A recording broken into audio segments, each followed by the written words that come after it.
100% नहीं मतलब तुम्हाला भगवान ऐसा किसी को भी पर्सनली मिलता है क्या? असं हिला वाटतंय. मनापासून बोलवलं की देव येतो म्हणतात. इधर शमशान में भी काय बोलले? अरे बाबा भगवान ऐसा किसी को भी पर्सनली मिलेंगे तो फिर मंदिर मस्जिद का क्या काम है कि नहीं? दुकान आहे ती देवांची. एकदम येशी 5 स्टार हॉटेल सारखी. तो वहिनी वो सब छोड़ के इधर वो काय को आएगा उन्हात अनाथ? वारुळात बसून बसून याला कटाळा आला की माणसाची परीक्षा घ्यायला येतो बाहेर खातं गण. ए वहिनी, चल तर मग.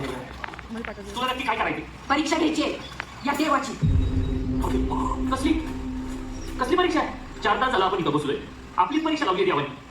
हे असं वारवाकडे बघून तुम्ही वगैरे कधी करतात? सांगितलंय मला देव कधी आलाच तरी तूनच येईल. पण कधी संत महात्म्यांची आयुष्य गेली का? पण त्यांना कधी देव नाही भेटला. देव न मानणारी तू आणि तुला देव भेटणार आहे का? संता बिंदांचं मला माहित नाही पण आज त्याला इथं माझ्यासाठी यावंच लागेल. तिला आरती नाही केली कधी, ना कधी उपास धरला, साधा पाया पण पडत नव्हता. पुण्या कधी पाव बटर खायला तिथे उपास मोडा म्हणून आणि याला भेटणार का देव? नसताना ऐकत तर सोडा रे हिला इकडंच. तिकडं अख्खं गाव फळवलंय. चला ए का ना मग का मी बोलवलं का माझ्या मागे या म्हणून? वहिनी प्रसंग काय चाललंय काय तुझं? हे ज्ञान तुझ्या भावाला जाऊन शिकव. आज त्याने आपल्याला जो प्रसंग आणलाय त्याला शोधतोय का? भाभी मी काय बोलते तुम्हाला बस झालं निघा तुम्ही वाडीला निघा आणि गावकऱ्यांना सांगा त्यांच्या देवाला घेऊनच येणार आहे मी म्हणून. जाईत ना आणि जा ना. हाँ हाँ ते निकलो निकले गाड़ी चल हा, रे चल रे बाबा. हा सासूबाईंवर लक्ष ठेव.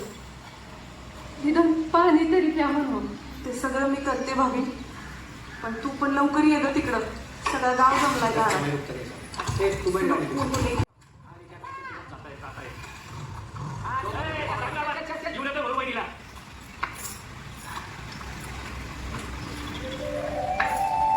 ए वहिनी, अगं घड्याळ बघ. दादा मग ऑलरेडी हसू चाललंय आपलं गावात. अजून किती करून घेणार आहेस? कर की माफ त्याला. खरंच मनापासून बोलून की ये ना बाहेर.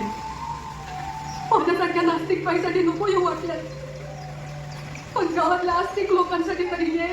ते तुझी वाट बघतोय. ये ना बाहेर.